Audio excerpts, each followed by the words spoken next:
प्रथम अध्याय ईंटें मनके तथा अस्थियां का उपभाग 10.3 नई तकनीकें तथा प्रश्न। विद्यार्थियों, हमने पिछले वीडियो में देखा 10.1 में हमने देखा था कनिंघम का भ्रम। 10.2 में हमने देखा था एक नवीन प्राचीन सभ्यता। इसमें इसके जो सर्वेक्षक थे जॉन मार्शल थे। इसमें उन्होंने दुनिया के सामने, विश्व के सामने एक नई सभ्यता की घोषणा सन 1924 में की थी। इसके बाद 10.3 नई तकनीकें तथा प्रश्न। हड़प्पा सभ्यता के संबंध में ये तीनों उपभाग, पहले में कनिंघम को भ्रम होता है कि हड़प्पा में यहाँ कोई सभ्यता थी ही नहीं। दूसरे में जॉन मार्शल इस बात को आइडेंटिफाई कर लेते, पहचान लेते हैं कि यहाँ सभ्यता है और इसकी घोषणा कर देते हैं। और तीसरा जो आता है इसमें R.E.M. व्हीलर जो कि सन 1944 में भारतीय पुरातत्व सर्वेक्षण विभाग के डायरेक्टर जनरल के पद पर आसीन थे। ये तीनों के जो हमने नाम बताया, ये भारतीय पुरातत्व सर्वेक्षण विभाग के डायरेक्टर जनरल थे। तो इन्होंने नई तकनीक तथा प्रश्न शीर्षक दिया है। और ये क्या कहते हैं? ये कहते हैं कि मार्शल ने ये बताया था कि कुछ चीज़ें थीं जो लुप्त हो जाती थीं, बहुत दिनों तक खोज नहीं हो पाती है तो वो विलुप्त हो जाती हैं। लेकिन व्हीलर ने क्या कहा है?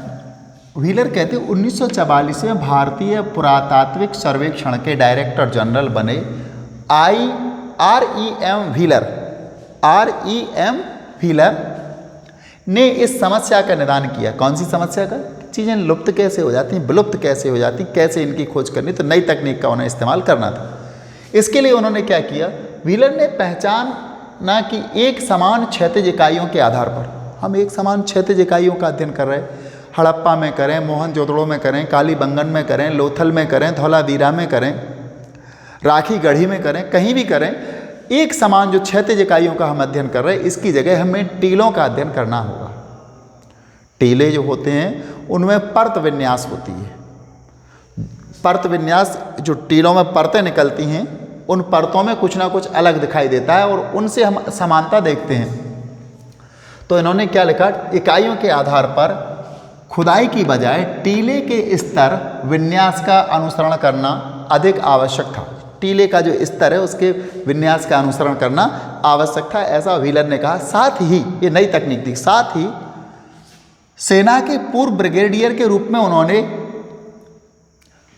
पुरातत्व की पद्धति में एक सैनिक पद्धति का समावेश भी किया। यानी ये पूर्व ब्रिगेडियर भी थे सेना में। व्हीलर साहब पूर्व ब्रिगेडियर भी थे और इसके कारण उन्होंने यहाँ का जो अन्वेषण था या सेना थी, इसमें उन्होंने पुरातत्व की पद्धति में एक सैनिक पद्धति का समावेश भी किया। यहाँ सैनिक पद्धति से भी उन्होंने अध्ययन किए। सैनिक हुआ करते थे, नहीं होते थे, कौन राजा था, इसके बारे में भी उन्होंने विस्तार से दिया। हड़प्पा सभ्यता की भौगोलिक सीमाओं का आज की राष्ट्रीय सीमाओं से थोड़ा या कोई संबंध नहीं। जो हड़प्पा सभ्यता थी और आज की राष्ट्रीय सीमाएं हैं, इनसे, अंतर्राष्ट्रीय सीमाएं, इनसे कोई संबंध नहीं था। चूँकि हड़प्पा पाकिस्तान, पंजाब, पूर्वी पंजाब, पश्चिमी पंजाब, हरियाणा, गुजरात, कश्मीर, जम्मू कश्मीर, यहाँ तक फैला हुआ था। तो हड़प्पा सभ्यता का वर्तमान की जो अंतर्राष्ट्रीय सीमाएं हैं, इनसे ना तो थोड़ा ना कोई बहुत संबंध नहीं था। ये एक अपने क्षेत्र में फैला हुआ था। लेकिन उपमहाद्वीप के विभाजन, जब भारतीय उपमहाद्वीप का विभाजन हुआ तथा पाकिस्तान के बनने के बाद सभ्यता के प्रमुख स्थल अब पाकिस्तान के क्षेत्र में है। सभ्यता के जो प्रमुख स्थल जैसे मोहनजोदड़ो है, हड़प्पा है, ये सब पाकिस्तान में पहुंच गए। जब वहां पहुंचे तो क्या होता है? इसी कारण से भारतीय पुरातत्वविदों ने, भारत के जो पुरातत्वविद थे, इनने क्या किया? भारत में पुरा स्थलों को चिन्हित करने का प्रयास किया, भारत में ही खोजने का प्रयास किया। वो कहते हैं ना, जब हमारी कोई चीज़ कहीं चली जाए तो हम यहीं संभावनाएं खोजने लगते हैं। तो हमारे यहाँ उन्होंने भारत में ही पुरा स्थलों को चिन्हित करने का प्रयास किया। कच्छ में, जो कि गुजरात में, कच्छ का रण सभी जानते होंगे, कच्छ में हुए व्यापक सर्वेक्षणों से कई हड़प्पाई बस्तियां प्रकाश में आईं। कच्छ में जब व्यापक सर्वेक्षण किए पुरातत्वविदों ने तो बहुत सारी बस्तियां सामने आईं, बहुत सारी वस्तुएं सर्वेक्षण से कई हड़प्पाई बस्तियां प्रकाश में आईं। तथा पंजाब और हरियाणा में किए गए, कच्छ में हुआ तो वहाँ भी बहुत सारी हमें हड़प्पाई बस्तियां मिली। पंजाब और हरियाणा में जब इसका अन्वेषण हुआ, खोज हुई इसकी, तो हड़प्पा स्थलों की सूची में कई और नए नाम जुड़ गए। पहले हड़प्पा स्थलों में बहुत कम नाम थे, लेकिन अब और नाम जुड़ गए। हालांकि कालीबंगन, कहाँ है कालीबंगन? राजस्थान में है। लोथल यूपी गुजरात में है। राखी गढ़ी और हाल ही में हुई धौलावीरा की खोज, वहाँ हुए अन्वेषण तथा उत्खनन इन्हीं प्रयासों का हिस्सा है। जब हमारे यहाँ के पुरातत्वविदों ने प्रयास किए, उन्हें संभावनाएं तलाश नहीं थी, चूँकि हमारे बड़े हड़प्पा के बड़े स्थल पाकिस्तान में चले गए थे, तो उन्होंने जब यहाँ खोजने का प्रयास किया तो उन्हें हमारे यहाँ के जो पुरातत्वविद थे उन्हीं के प्रयासों से इतने नाम और जुड़ गए। नए अन्वेषण अब भी जारी हैं, आज भी नए नए अन्वेषण हो रहे हैं, अभी बंद नहीं है। इसमें अब हमें एक और चीज़ मिल गई है नए अन्वेषणों में। इन दशकों में, यानी 1980 के दशक की अगर बात की जाए तो 1980 के दशक में नए प्रश्न महत्वपूर्ण हो गए। यहाँ कुछ पुरातत्वविद आमतौर पर सांस्कृतिक उपक्रम का पता लगाने के इच्छुक थे।